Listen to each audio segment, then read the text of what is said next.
오늘 본문의 내용은 보라 네 왕이 네게 임하시리라 라는 약속의 말씀입니다.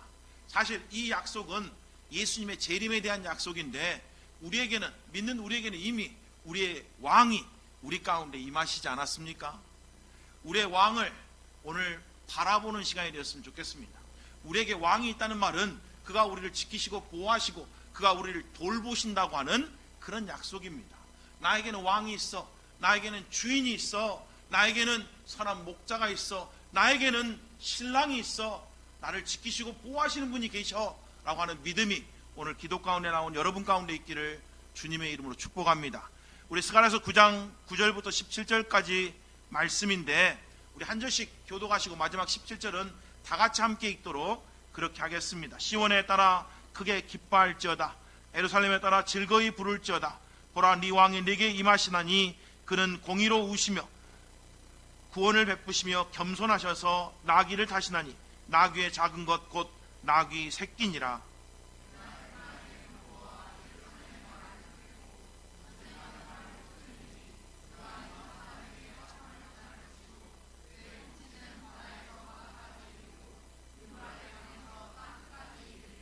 또 너로 말할진대 네 언약의 피로 말미암아 내가 네 갇힌 자들을 물 없는 웅덩이에서 놓았나니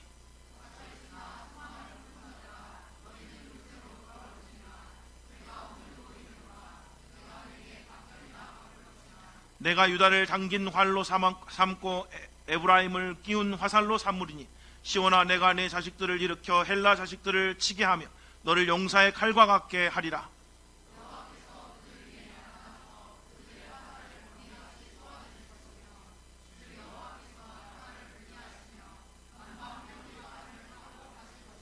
만군의 여호와께서 그들을 호위하시리니 그들이 원수를 삼키며 물맷돌을 밟을 것이며 그들이 피를 마시고 즐거이 부르기를 술 취한 것 같이 할 것인즉 피가 가득한 동이와도 같고 피 묻은 제단 모퉁이와도 같을 것이라.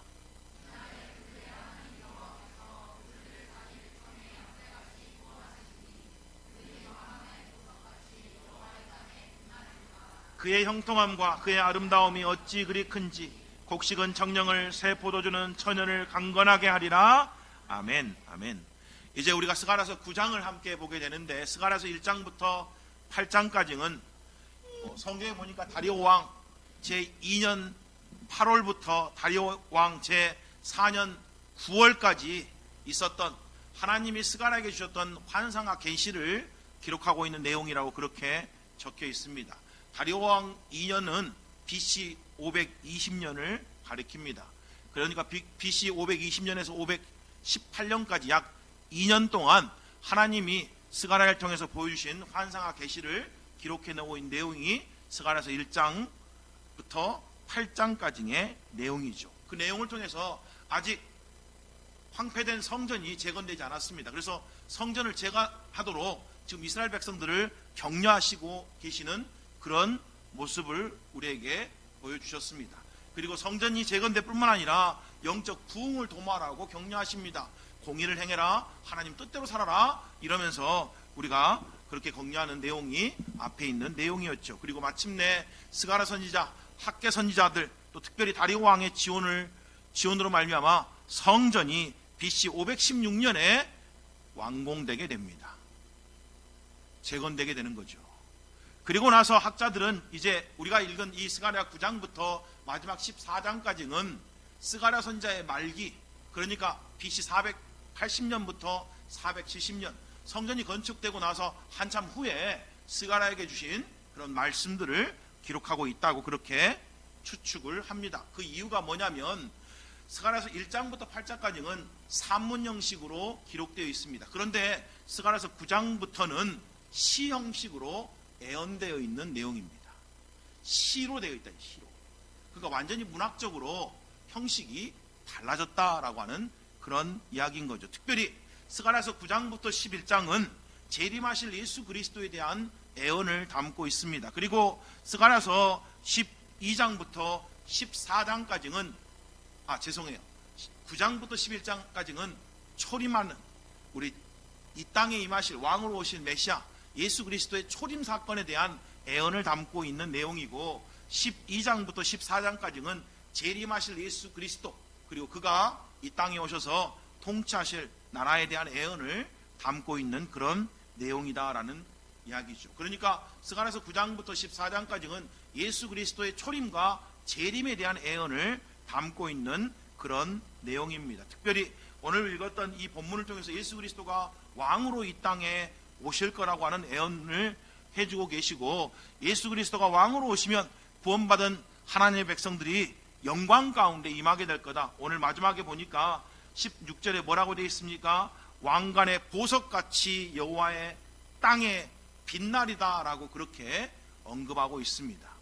그것을 지금 애언하고 있는 내용이 바로 오늘 본문의 내용이죠. 그런데 우리가 읽지 않았습니다마는 스가랴서 9장 1절부터 8장까지의 내용이 무슨 내용이냐면, 하나님이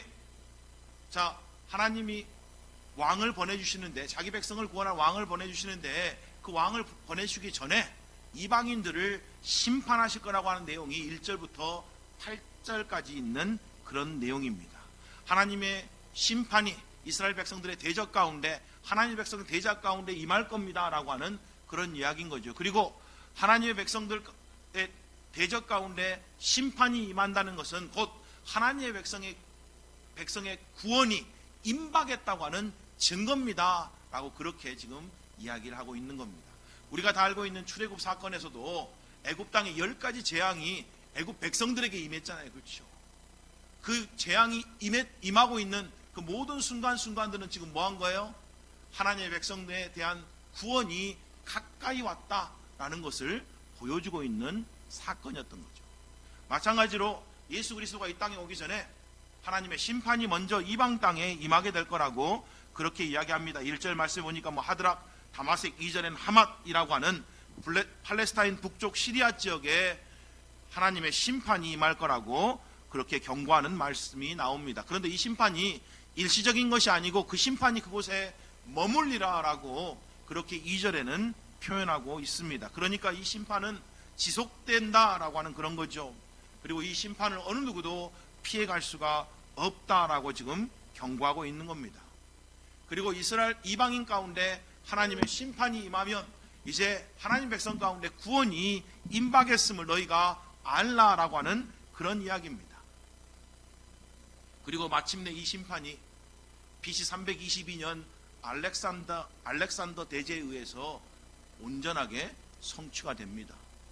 여기 나와 있는 이 이방 나라들이 다 심판을 받아서 철저하게 다 파괴된다, 이런 얘기. 두로와 시돈에 대한 심판의 메시지가 기록되어 있고, 또 블레셋 도시들에 대한 심판의 메시지가 기록되어 있는 내용들이 9장 1절부터 8절까지 기록되어 있다라고 하는 이야기죠. 그런데 놀라운 사실은 뭐냐면, 이런 민족들 가운데 하나님의 심판이 임했는데 하나님이 뭐라고 말씀하시냐면, 내 민족은 내가 지키고 보호해 주겠다, 이렇게 약속을 하십니다. 그게 바로 우리가 읽지 않았습니다마는 7절하고 8절에 있는 거죠. 만군의 여호와가 이같이 말하노라. 보라, 내가 내 백성을 해가 뜨는 땅과 해가 지는 땅으로부터 구원하여 내고 인도하여다가 예루살렘 가운데 거주하게 하리니 그들은 내 백성이 되고 나는 진리와 공의로 그들의 하나님이 되리라 라고 그렇게 약속을 해 주십니다. 이게 무슨 약속이냐면, 이방 나라들은 심판하시겠지만 하나님의 백성들, 이스라엘 백성들은 지키시고 보호해 주겠다고 하는 약속이에요. 그래서 알렉산더 대왕이 이 팔레스타인 지역을 황폐케 했는데, 놀라운 사실은 뭔지 아세요? 알렉산더 대왕이 성전을 파괴하지를 않았습니다. 무슨 이야기예요? 하나님이 여기서 약속하신 바대로 지키시고 보호하셨다라는 이야기. 마치 애굽 땅에 10가지 재앙이 임했는데 하나님이 이스라엘 백성들이 거하는 고센 땅을 지키시고 보호해 주셨잖아요. 고센 땅에는 어떤 재앙도 내리지 않았다라고 성경이 그렇게 이야기를 하고 있습니다. 하나님의 은혜였다라고 하는 그런 이야기죠. 하나님의 은혜로, 하나님의 사랑으로 자기 백성들을 지키시고 보호하셨다라고 하는 그런 이야기입니다. 자, 그런데 여기 보니까 하맛이든 두롯, 시돈이든 바벨론, 블레셋 민족들이든 왜 하나님의 심판이 그들 가운데 임했냐면, 그 이유에 대해서 2절과 3절은 이렇게 말합니다. 그 접경한 하맛에도 임하겠고 두로와 시돈에도 임하리니 그들이 매우 지혜로움이니라. 두로는 자기를 위하여 요새를 건축하며 은을 티끌같이 금을 거리에 진흙같이 쌓았도다라고 그렇게 말합니다. 두로와 시돈 가운데 하나님의 심판이 임했는데 그들이 심판을 당한 이유가 지혜로움 때문이래요. 사실 두로 사람들은 특별히 구약 시대부터 지혜로운 사람들로 유명한 사람들이었습니다. 명예를 얻었던 사람들이죠. 두로 사람 하면 지혜로운 사람 이렇게 여겨졌다라는 이야기입니다. 과거부터. 그런데 이들은 자기의 지혜를 뭘 위해 사용했어요? 자기를 위해 사용했습니다. 그 지혜를 구원받는데 하나님을 찾는 데 쓴 게 아니고 자기 자신을 위해 사용했다. 자기를 위하여 요새를 건축했고 자기를 위해서 은을 티끌같이 금을 거리에 진흙같이 쌓았다라고 말합니다. 자기를 위해 살았다라는 이야기예요. 하나님 바라보고 산 게 아니고 하나님 위해 산 거 아니고 하나님 구하고 찾고 사는 것이 아니고 자기 자신을 위해 살다가 결국은 하나님의 심판 가운데 멸망하게 됐다라고 지금 그렇게 말씀하고 있는 거죠. 블레셋 민족 가운데 심판이 임하게 된 이유를 6절은 내가 블레셋 사람의 교만을 끊겠다라고 말합니다. 블레셋이 심판이 당한 이유가 뭐예요? 그들의 교만 때문이었습니다. 성경이 말하는 교만은 여러분 다른 게 아니고 하나님의 권위를 인정하지 않는 게 교만입니다. 여러분 아담과 하와가 왜 선악을 알게 하는 나무의 열매를 따먹었어요? 그것조차도 하나님의 권위를 인정하기 싫다 이거예요.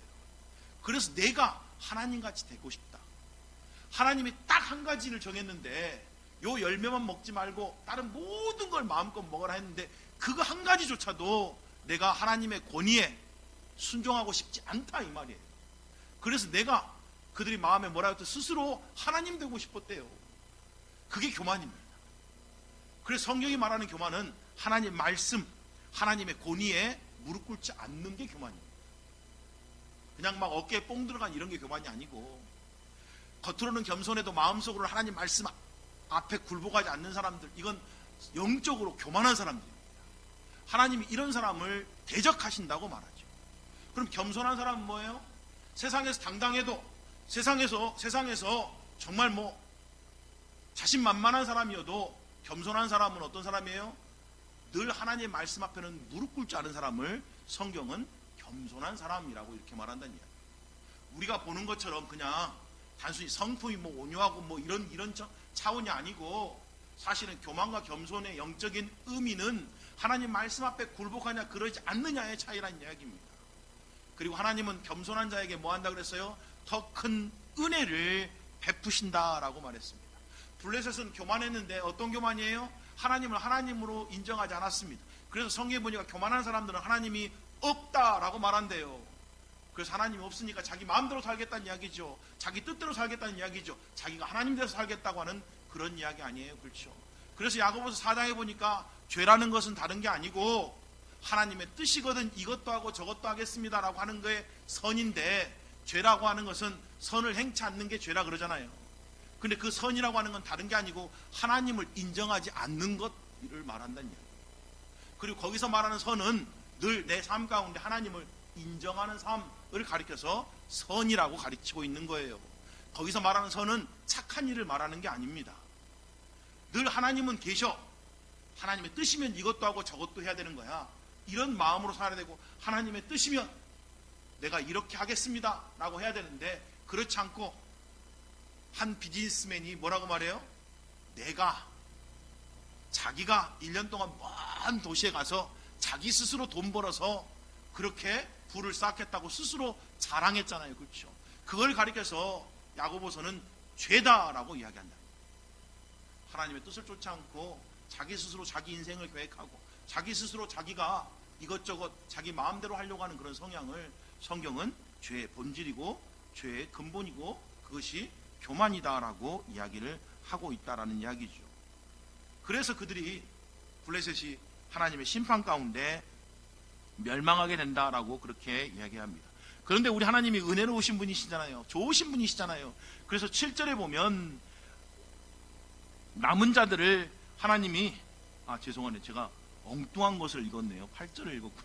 네, 7절에 보니까 그의 입에서 그의 피를 그의 입 사이에서 그 가증한 것을 제거하리니 그들 또 남아서 우리 하나님께로 돌아와서 유다의 한 지파같이 되겠고 에그로는 여부수 사람같이 되리라 라는 말씀을 하고 있습니다. 이게 무슨 이야기예요?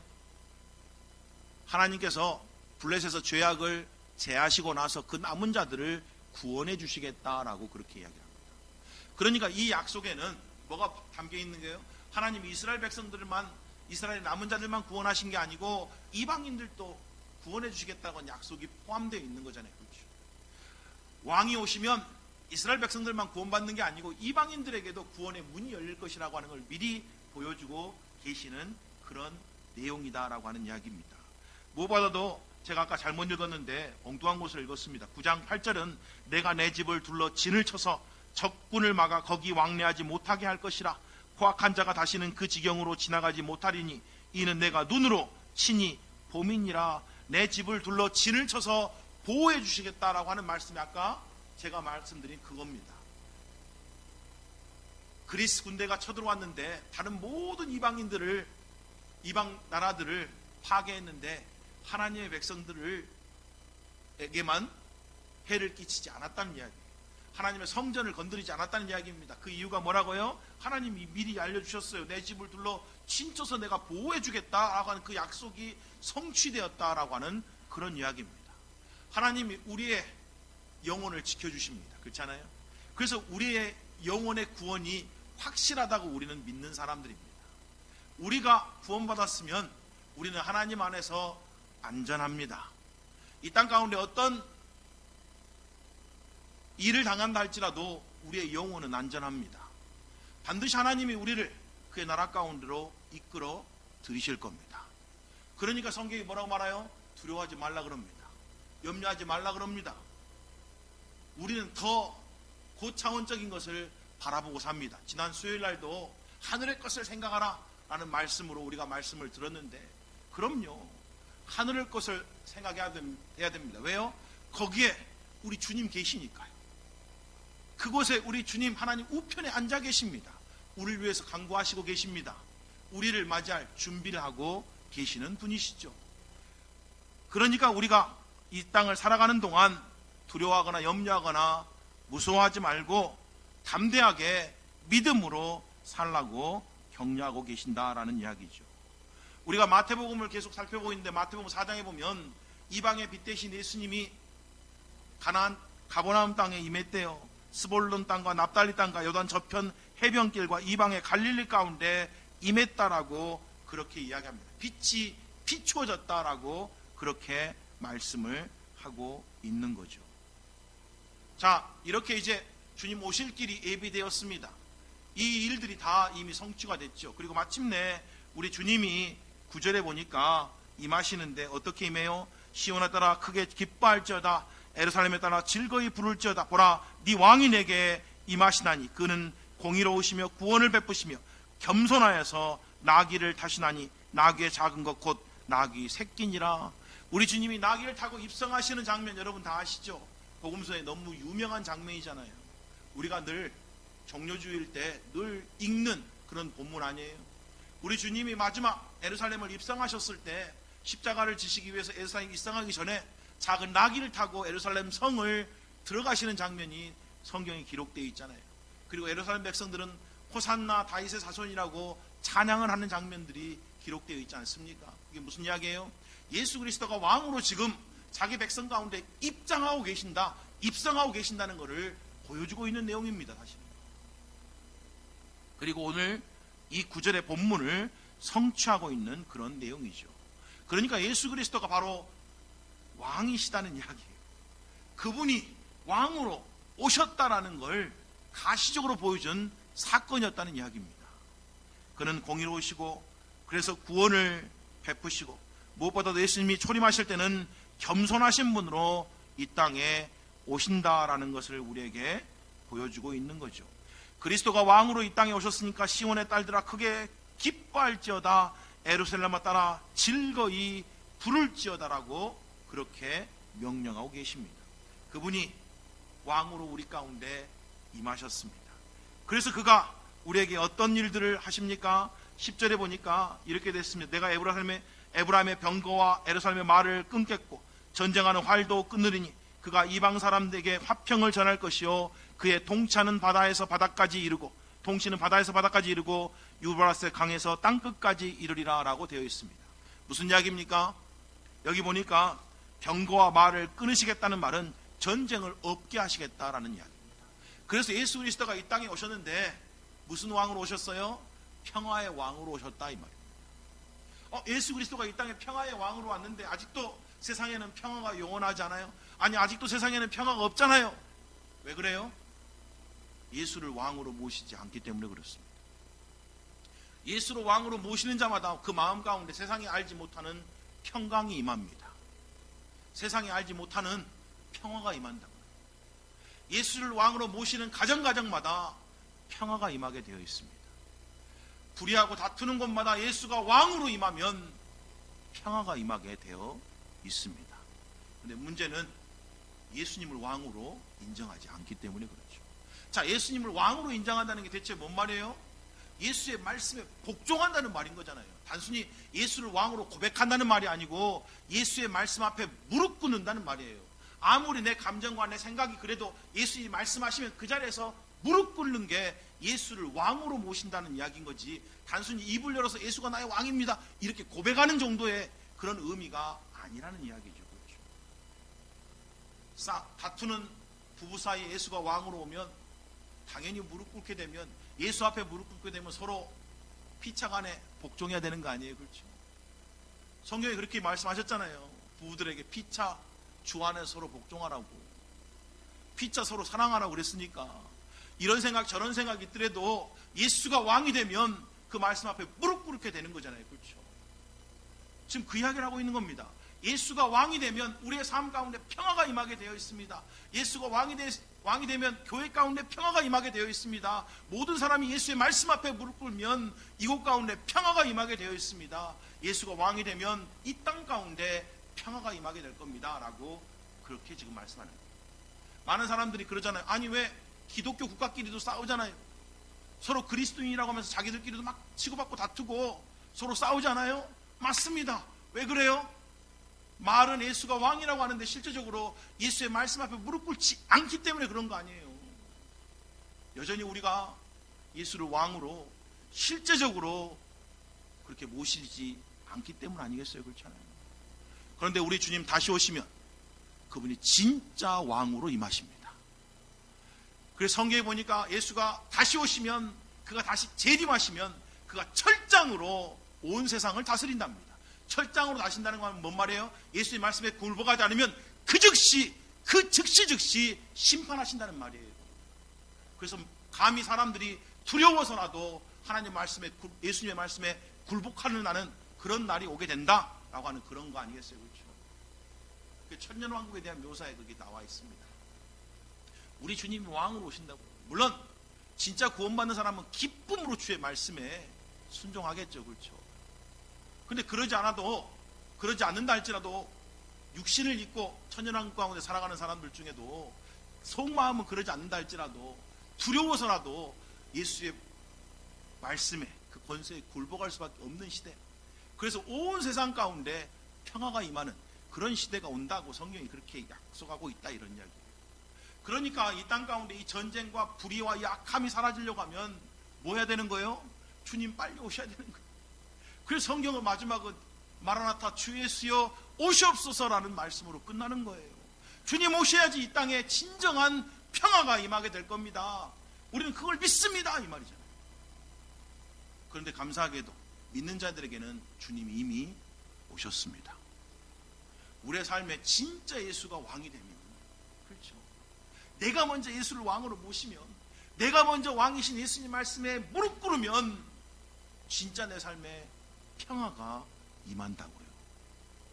다른 사람 어떤 것 떠나서 내가 먼저 정말 예수를 왕으로 믿고 예수를 왕으로 실제로 그렇게 순종할 때 예수님이 약속하신 것처럼 우리의 삶 가운데 세상이 알지 못하는 평안, 그리고 우리의 삶 가운데 평화가 임하게 될 것이다 라는 이야기입니다. 또한 예수가 왕이 되시면 회복이 일어날 거라고 말해요. 12절에 보니까 갇혀 있으나 소망을 품은 자들아 너희는 요새로 돌아올지니라 내가 오늘 또 이르노라 내가 네게 갑절이나 갚을 것이다 라고 말합니다. 여기 놀라운 말씀이잖아요. 갇혀 있는데 여전히 소망을 품고 있는 거래요. 어려움 가운데 여전히 소망을 품는 자들, 상황이 아직 바뀌지 않았는데 여전히 소망을 품는 자들 있잖아요. 누구 때문에요? 왕으로 오신 그분 때문에. 왕으로 오신 그분 때문에 여전히 소망을 품고 있는 자들에게 뭐라고 말합니까? 요새로 돌아올지니라. 산성이 되시고 우리의 요새가 되시고 우리의 피난처가 되신 그리스도께로 돌아오라는 이야기 아니겠어요? 그렇죠? 그러면 그가 네게 갑절이나 갚을 것이다 라고 그렇게 이야기합니다. 그가 회복시켜 주실 거다, 그가 넘치게 축복해 주실 거다라고 하는 그런 약속 아니에요? 그렇죠? 갇혀 있는데 뭐 하라는 거예요? 여전히 소망을 품어라. 어렵지만 여전히 소망을 품어라. 힘들지만 여전히 소망을 품어라. 왜냐하면 여전히 너 인생의 왕은 세상에 이런저런 것이 아니고, 세상에 이런저런 환경이 아니고 예수 그리스도가 너희의 왕 되신다라는 사실 때문에 소망을 품어라 라는 그런 이야기. 그리고 그분을 요새 삼아서 그분께로 돌아가라, 그분께로 돌아올지어다 라고 그렇게 말씀하고 있잖아요. 그분만 의지해라, 그분만 신뢰해라, 그분만 붙들어라 라고 그렇게 말씀하고 있지 않습니까? 오늘 기도하러 온 사랑하는 성도 여러분, 혹시 내 삶에 마치 갇혀있는 것 같다 할지라도 소망을 품으십시오. 여전히 우리 주님이 우리와 함께하고 계십니다. 여전히 우리 주님이 온 세상의 통치자십니다. 역사는 주의 뜻대로 흘러가게 되어 있습니다. 우리 인생도, 우리 교회의 운명도 주님의 뜻 가운데 있는 것이지 사람의 뜻 가운데 있는 것이 아닙니다. 그러니까 우리가 주님을 소망하는 거예요. 주님을 붙드는 거다라고 하는 그런 이야기입니다. 여러분의 인생도 마찬가지입니다. 우리가 믿는 것 그거 아니에요. 그렇죠? 우리 마음대로 사는 거 아니고 우리 뜻대로 사는 것이 아니고 하나님의 뜻 가운데 살고 있다라고 믿는 것이 우리의 믿음이잖아요. 어떤 것도 하나님이 허락하시지 않으면 내 인생 가운데 이루어지지 않는다고 믿는 게 우리 믿음 아니에요. 그렇죠?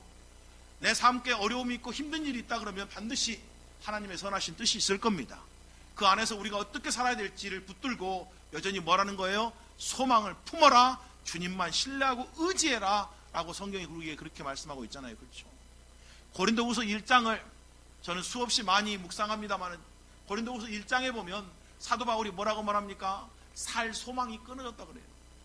얼마나 어려움 가운데 처해 있었는지, 나는 이제 죽었구나, 죽는 것 말고는 남아있는 게 없구나, 나는 이제 죽었구나, 나는 끝났구나, 나 소망 없구나, 이런 지경에까지 몰렸다라고 그렇게 이야기를 하잖아요. 근데 그때 그가 깨달았습니다. 이 모든 것을 허락하신 이유는 나를 죄 가운데서 구원하신 그 하나님, 그 한 분만 의지하도록 하기 위한 거구나, 그 한 분만 바라보라고 그렇게 지금 하고 계시는 거구나 라는 걸 깨달았다는 거잖아요. 그렇죠? 우리 인생 가운데 그런 환경과 그런 어려움이 우리를 막 코너로 몰아갈 때 있잖아요. 낭떠러지 끝까지 밀고 가려고 할 때 그때 있잖아요. 그때 하나님의 선하신 뜻이 뭐냐고요. 여전히 이 모든 걸 다 알고 계시고 여전히 이 모든 것 가운데 역사하고 계신 그 하나님만 바라보라 이 말이에요. 그래서 마침내 그가 건져주셨답니다. 그런지 사도 바울이 뭐라고 말합니까? 지금도 그가 건져주실 거고 앞으로도 건져주실 걸 믿는다 그러잖아요. 이것이 우리의 믿음이 되고 이것이 우리 교회의 믿음 되기를 주님의 이름으로 축복합니다. 11절에 보니까 이 모든 것이 네 언약의 피로 말미암았다라고 말합니다. 그럼요. 예수 그리스도의 피로 말미암아 하나님이 우리 가운데 선을 베푸신다는 거예요. 예수 그리스도의 피로 말미암아 그 피를 믿는 자들 가운데 하나님이 그 피로 말미암아 우리 가운데 갚으시고 돌보시고 회복시킨다라고 그렇게 되어 있잖아요. 예수 그리스도가 마지막 유월절을 제자들과 함께 보내시면서 그 잔을 나누실 때 이렇게 말씀합니다. 이것은 죄 사함을 얻게 하려고 많은 사람을 위하여 흘리는 바 나의 피 곧 언약의 피니라 라고 말씀하시면서 그 잔을 함께 마셨습니다. 그러니까 이 언약의 피의 약속이 예수 그리스도로 말미암아 성취되었다라고 하는 그런 이야기 아니에요. 기도의 능력이라고 하는 우리 교회 추천도서가 있습니다. 제가 그 책을 읽고 너무 은혜를 많이 받고 있습니다. 거기 보니까 예수의 이름으로 기도하라는 말을 너무 잘 표현해 놨더라고요. 예수의 이름으로 기도하라는 말은 오직 예수의 공로, 예수의 보혈, 예수님이 우리 행하신 그 모든 것들을 통해서 기도하라는 이야기고, 예수의 이름으로 기도하라는 말은 너의 공로와 너의 선함과 너의 착함으로는 기도할 수 없다라는 걸 인정하고 기도하라는 거라는 거예요.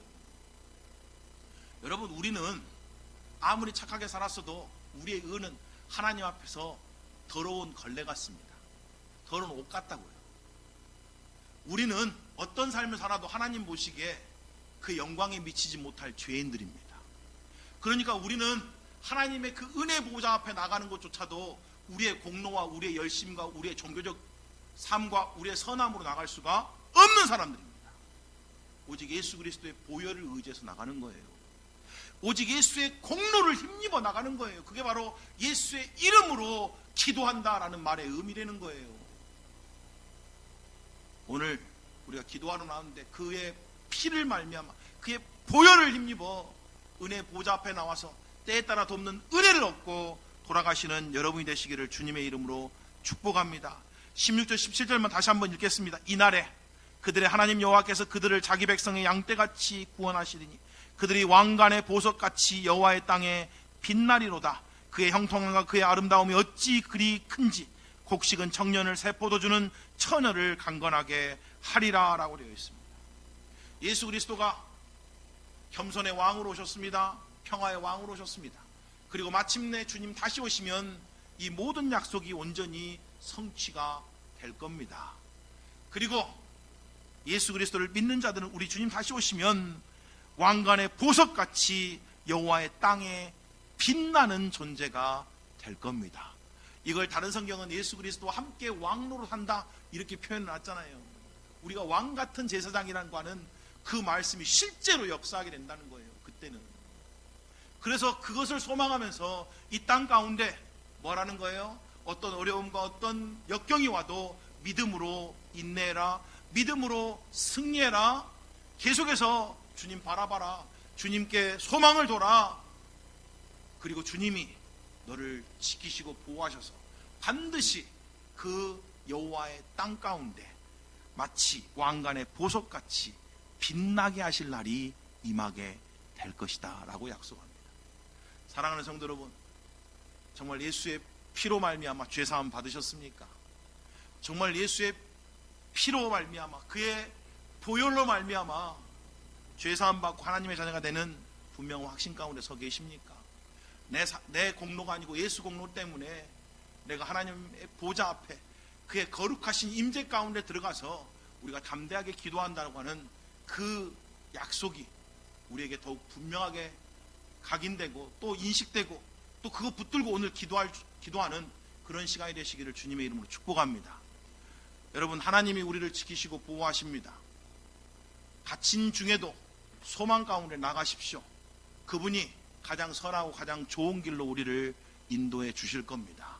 아들을 내어주신 이가 어찌 그 아들과 함께 우리에게 모든 것을 선물로 은사로 주지 아니하겠느냐라고 성경이 우리에게 반문하고 있잖아요. 자기 아들을 우리를 위해 내어주신 그 하나님이 어찌 우리의 기도에 응답하지 않겠습니까? 그런데도 여러분, 우리가 암송하고 있는 것처럼 하나님의 사랑을 받기 위해서는 뭐라고 해야 되고 뭐라고 말씀합니까? 그 조건이 그 말을 지켜야 된다는 거예요. 무슨 이야기예요? 하나님 말씀에 순종하려고 하는 마음이 있어야 된다. 내가 하나님 말씀에 순종하지도 않으면서 내가 하나님 말씀을 들으려고 하지도 않으면서 내 기도가 응답될 거라고 믿는 것처럼 어리석은 믿음이 없습니다, 여러분. 그런 성경 약속은 어디에도 없어요. 내가 하나님 말씀을 순종해야 되고 하나님을 전심으로 찾아야지 주님 만나게 되어 있는 것이지, 그게 아닌데 내가 하나님 말씀 순종하지도 않는데 하나님의 사랑을 내가 경험할 거라고 믿는 건 성경적이지 않다고요. 성경의 약속이 아니란 이야기입니다. 하나님이 너희를 사랑할 뿐만 아니라 나도 너희를 사랑하여 나도 너희에게 나타내 보이리라라고 우리 예수님이 그렇게 또 약속해 주셨잖아요.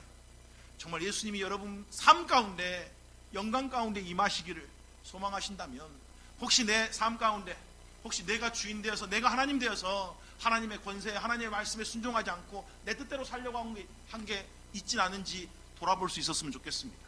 오늘 성령께서 여러분 마음 가운데 역사하시면 그 모든 것을, 오늘 보니까 블레셋에서 남은 자들을 구원하신데 그들의 죄악을 제하시고 구원하시잖아요. 우리 가운데 혹시 제거해야 될 죄가 있는지, 혹시 제거해야 될 불신이 있는지, 이제까지 하나님을 온전히 신뢰하지 못하는 그런 모습이 있는지, 오늘 우리가 성령의 조명하신 가운데 우리가 나아가서 우리를 살피고 그것들을 다 내어버리고 우리가 하나님 말씀에 더 순종하고 더 하나님 말씀을 뜻을 쫓으려고 하는 그런 믿음 가운데 나갔으면 좋겠습니다. 그럼 하나님 약속대로 하나님이 여러분들에게 놀라운 사랑을 또 놀라운 귀한 역사를 보여주실 겁니다. 우리 함께 찬송하시겠습니다.